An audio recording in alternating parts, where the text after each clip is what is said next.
Wala. Alay yung mga bisirong yan. Dili sa baba. Ito. Pag nakagat ang ulo mong kambing ka dyan.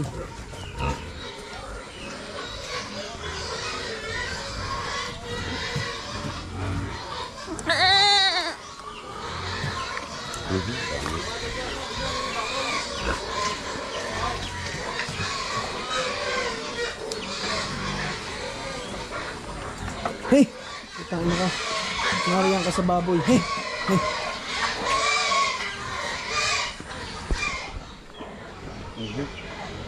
Parang sira yata ang kanya. Alin pa? Yung mga malalakay. Lahat ng iyan? Hindi na eh.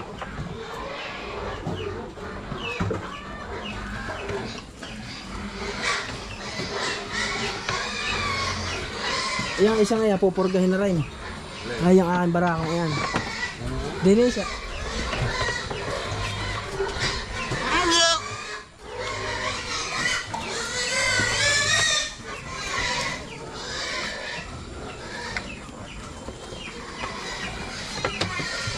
Wala.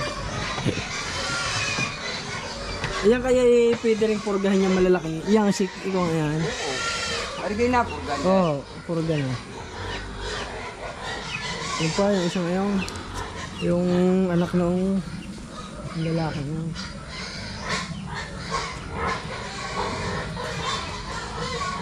Lalagyan na.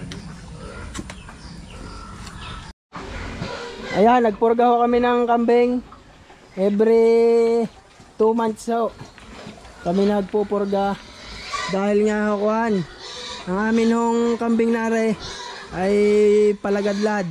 Isinusuga, ipinapastor, at kailangan ho namin purgahin ng kuhan every 2 months.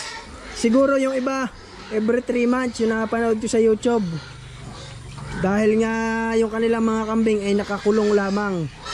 So ang amin ay lagadlad, kaya kung ano-ano yung kanilang nakakain, kaya kailangan naming purgahin. Minsan nga 1 month and a half pinupurga na namin.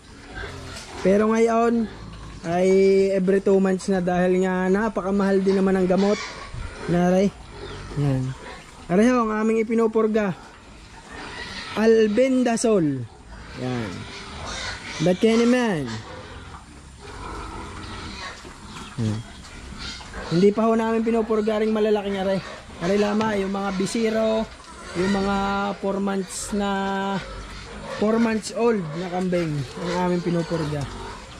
Yung garning bisirong mga kuwan pa lamang, nadede pa sa inahin, yung mga 1 month 3 weeks ay hindi namin pinupurga rin.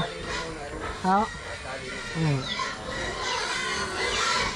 Yung brown na oh, yung brown na yun hindi na isusuga na. Alin brown?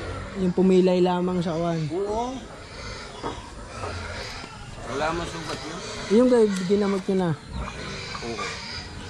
Ituturukan